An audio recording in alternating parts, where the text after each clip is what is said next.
Okay, this session is all about the mutational burden that is present in cancers, what it means, what it can tell us, and how we detect that mutational burden. So you should all be well aware of the hallmarks of cancer, and one of the really important hallmarks of cancer is genome instability and mutation. And as you can see here, it's one of the 10 key hallmarks of cancers. But what is clear is some cancers have a very high number of mutations, some have relatively few. Some cancers such as HNPCC, hereditary non-polyposis colorectal cancer, they have a defect in DNA repair. That defect in DNA repair means that the tumours accumulate loads and loads of mutations. Equally, melanomas often have activation of a pathway called the ApoBec pathway, and that results in vast numbers of mutations. So some are very high, some are very low, but what is clear is in every single cancer there are driver mutations which drive either the tumour formation and then subsequently clonal evolution and alters the behaviour of that cancer. And we know all of this through DNA sequencing. So by sequencing the whole genome of the cancers, we can compare the cancer compared to the patient's own blood, find out what mutations have occurred, and we'll call these somatic mutations. And of these somatic mutations, there'll be lots of them. The driver mutations are the ones that are present in all cells of the cancer and have some sort of functional role. And these mutations are often in tumour suppressor genes or oncogenes. And sometimes these specific mutations can be linked in with a specific therapy or prediction of survival/death. Now, the tumour suppressor genes and the oncogenes that become mutated, what the general rule for tumour suppressor genes is they become inactivated by mutations, and they can occur anywhere on the gene. It doesn't matter if you mutate codon 2 or codon 50, if that stops protein production or completely misfolds that protein, that tumour suppressor gene product is inactive. Oncogenes are different. Mutations in oncogenes are very selected sites. So in some cancers you may well find that codon 209 is altered. In other cancers it might be codon 600. And this is because these are activated mutations that create a new phenotype for that particular protein, a new behaviour for that particular protein. And it takes a very special mutation to turn a tightly regulated, not particularly active protein that you would find in a normal cell into a super active protein that you would find in a cancer cell. So this whole session is going to be separated into 3 parts. The first part and the first recording will be an example of a tumour type, and I'm going to use uveal melanoma because it's the tumour type that I've worked on for many years. And I'm going to show you what the mutational landscape is for that tumour. What mutations are present, what I've known about, which ones are tumour suppressor genes, which ones are oncogenes. In part 2 of the session, I'm going to take you through the sequencing technologies. How have we found out all of the mutations present in uveal melanoma? It's mostly by some sort of DNA sequencing technology. So I'm going to cover in detail the main platform, which is the Illumina sequencing platform, and make you aware of sequencing from a historical perspective. And then in the third part of the session, I'm going to look at the Cosmic database. This is a catalogue of somatic mutations in cancer, and I'm going to take you through this database and show you how you can find out information for yourself about what are the mutations in a particular cancer that you may well be interested in. So that's how the session is going to be split up into 3 sections and 3 videos. So we're going to start off with uveal melanoma as an example tumour to describe the genetic changes that are known to be present in cancers, and this is just a very nice simple example. So uveal melanoma, it's a cancer of the eye. It's tumours that affect the uveal tract, which involves the ciliary body and the choroid. And then there are also other types of melanomas of the eye that affect the iris, but they are different. Now, what is known about these cancers, and this has been known since the early 1990s, is that if a tumour loses its copy, one of its copies of chromosome 3, so remember all cells will have 2 copies of chromosome 3. If the cancer selectively seems to lose, get rid of, delete one of its copies of chromosome 3, the patient will die. There is no doubt about that. The patient will die. However, if the patient has 2 copies of chromosome 3, the patient has a roughly 50% chance of long-term survival. And this was discovered by my PhD supervisor in the early 1990s, and that was done by karyotyping, which is looking at the chromosomes of the cells, so taking the primary cultured tumour cells fresh from the patient, performing a karyotype or chromosome analysis, and there was this observation that about half the cancers lost a copy of chromosome 3, and those patients tended to die. If they gained a copy of chromosome 8, they also died a bit quicker. So at the very gross chromosomal level, we could start to predict who was going to die and who might not die based on the losses and gains of entire chromosomes. So this is the position that we're at throughout most of the 1990s and into the early 2000s. I was working on this tumour from about 1998 to early 2000s, and this is the main technology that we were using. Subsequently, it's found that there is a very important gene on chromosome 3, and that gene is called BAP1, and this is actually a gene that I spent much of my PhD looking for and failing to find, and I'd pinpointed its location to somewhere at the tip of chromosome 3 but didn't quite find it because I was using some fairly old technology. However, a rival group had the access to whole genome sequencing, and what they did is sequenced a whole bunch of uveal melanomas, sequenced the entire genome of them. In fact, they actually sequenced the exomes, which is the mRNA converted to cDNA, and we'll come on to that later. But they sequenced all of the genome and the exome of these cancers and found that in cases where there was a loss of chromosome 3, there was also a mutation in a gene called BAP1, which sits on chromosome 3 up at 3p25, which is the band near the tip of the chromosome. And what this group found is that if the patient had a somatic mutation of BAP1, they were going to die. If they were BAP1 negative, they were not necessarily going to survive, but they had a greater than 50% chance of survival. And there were also a small number of patients who had a BAP1 germline mutation, and this germline mutation is very much associated with mesothelioma and uveal melanoma. So you might hear about this later on in the module. But the key thing is these patients with a BAP1 somatic mutation are also many of the patients who have lost chromosome 3. So there's some interplay going on here. If you lose a copy of chromosome 3, you also tend to have a mutation in BAP1.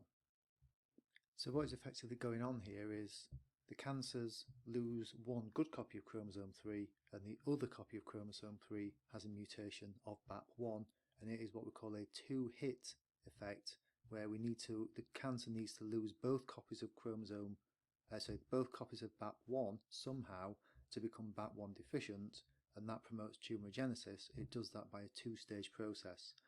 Mutates one copy of BAP1 on one chromosome 3 and then gets rid of the other copy of chromosome 3.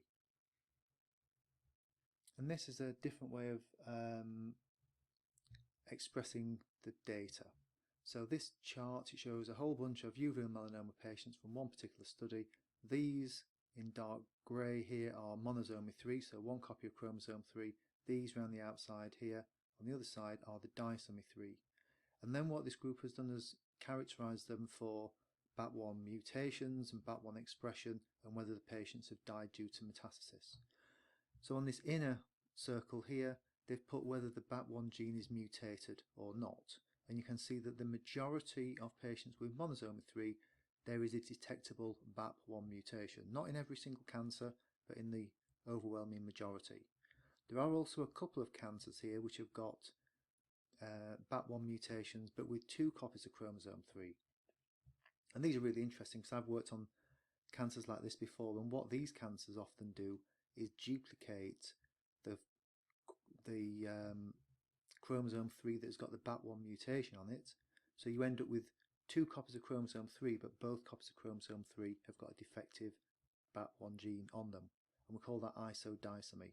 And I've found a few cases like this in the past where they've got 2 copies of chromosome 3 but they still went on to develop metastasis and die, and that's the phenomenon that's going on there. Okay, so you've got that. This is gene mutation, dark blue mutant, pale blue no detectable mutation. And then on this next sort of circle we've got protein expression, and what you can see is where you've got BAP1 mutations. In the overwhelming majority of cases where there's a BAP1 mutation, there is negative BAP1 protein expression, showing that these are inactivating mutations, classic for a tumour suppressor gene. Now there are some cancers which have a BAP1 mutation and they still have positive BAP1 protein expression, and the patient still goes on to develop death due to metastasis.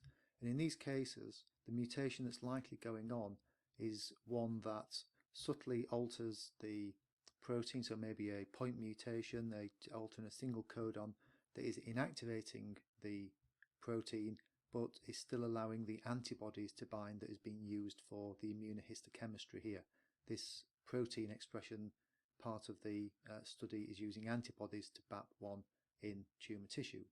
So it's not unreasonable to have a BAP1 mutation but still have detectable protein, but that protein could be non-functional.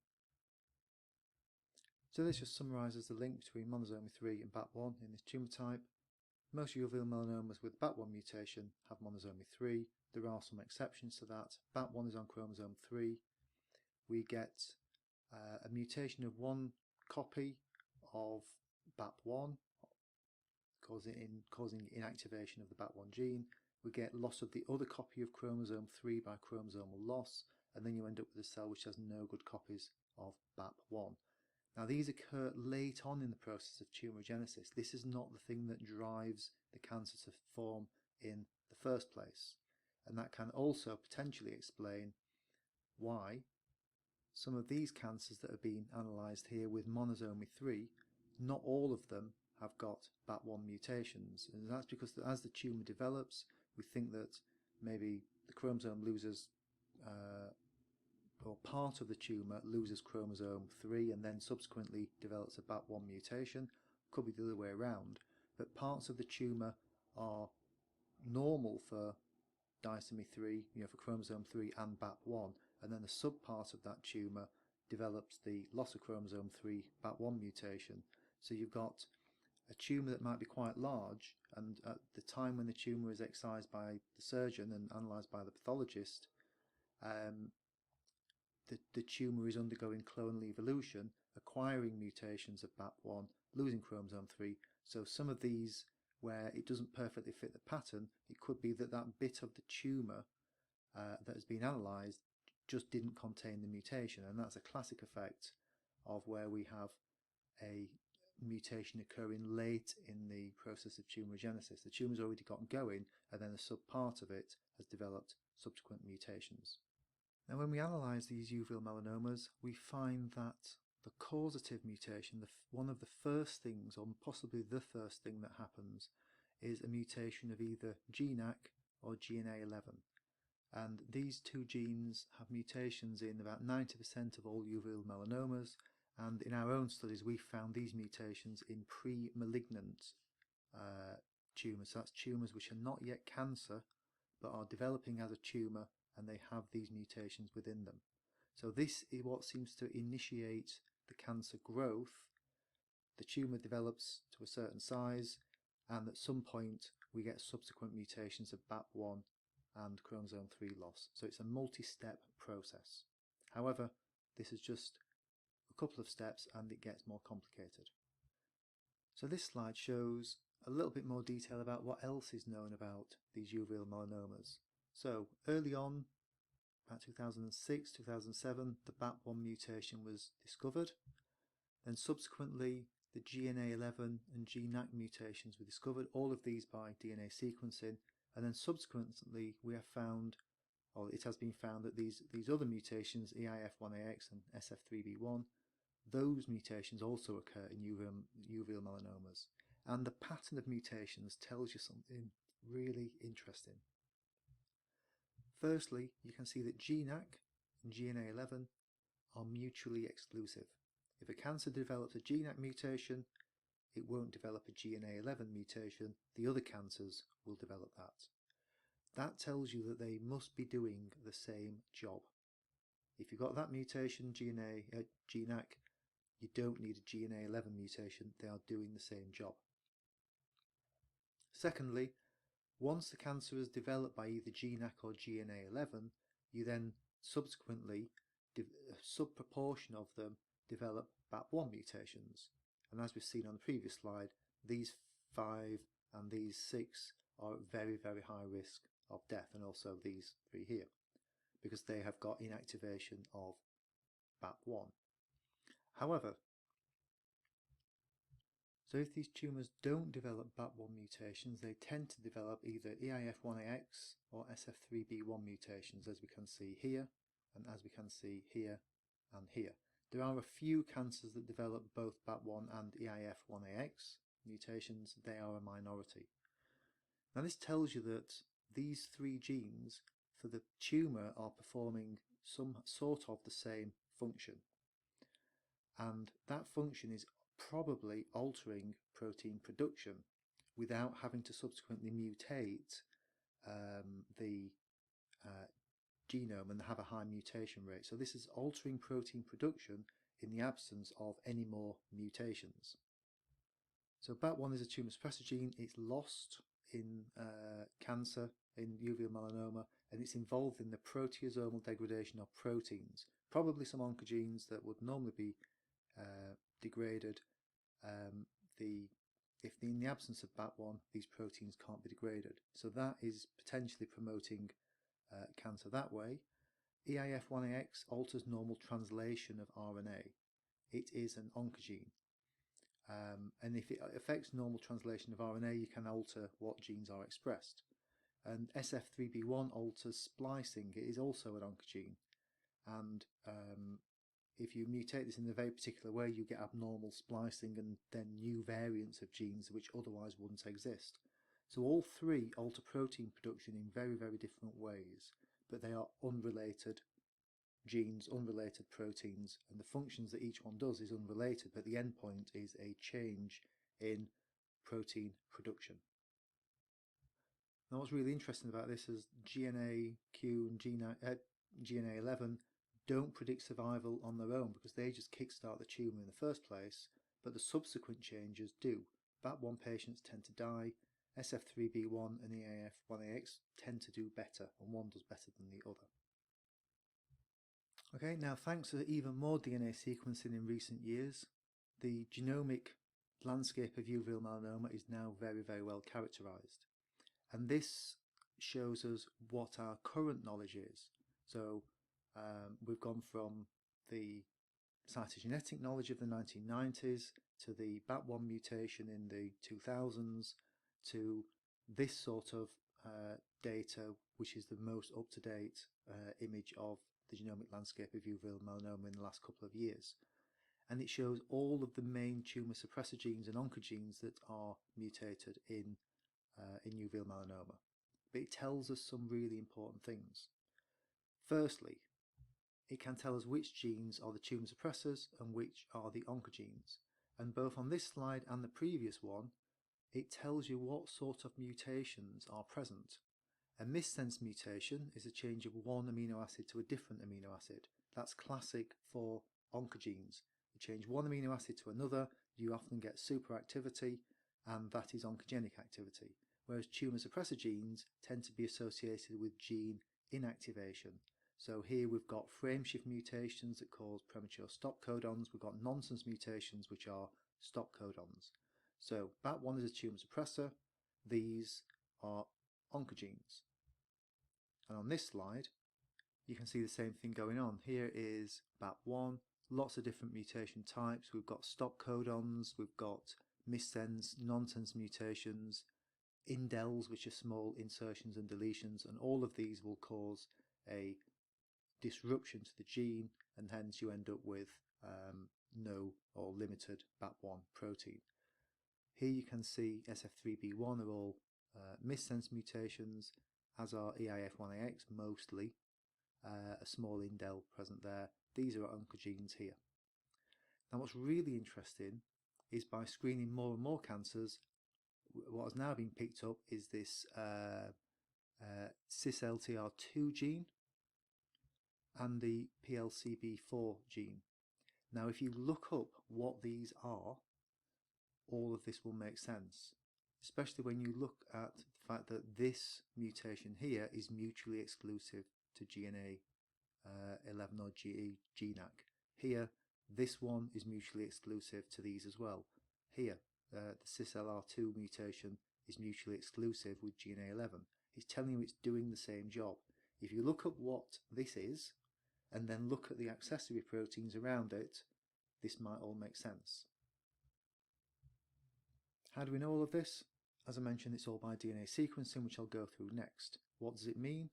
What it effectively means is if you mutate either PLCB4 or cis-LTR2 or Genac or GNA11, that will kickstart the cancer. That is the driver, that is the initiator. You only need one of those things to happen. That's why they're mutually exclusive. Subsequently, the cancer will either develop a BAP1 mutation, that will drive it down a very aggressive and metastatic phenotype. It might develop a SF3B1 mutation, that will send it down a less aggressive phenotype and more likely to survive, or it will develop an EIF1AX mutation, which is more of an intermediate phenotype. And then mutually exclusive to this, and this, we've got these other proteins here which are very much related in with either splicing or translation. So it's teaching us, it's telling us by looking at multiple genes and which ones are mutually exclusive with each other, it's actually telling us what roles those oncogenes and tumour suppressor genes are likely to be providing for the tumour. And by the mutation type, here and here, these are in red, which are in-frame deletions. These are likely, well, all of these mutations, this tells you it's a tumour suppressor. If you've got mutations such as a frameshift mutation here, then I can be pretty sure that that is a tumour suppressor gene. An in-frame deletion, I can't be sure what's going on there. I suspect that's actually an oncogene because it's maintained the reading frame and it's maintained the majority of the protein. It's just got a small in-frame deletion in there, but the majority of protein is maintained, and that's probably creating some conformation of the protein that is particularly active. Okay, that's enough about uveal melanoma for now. Part 2 is going to be on the DNA sequencing, which is the technology that has allowed us to work all of this out.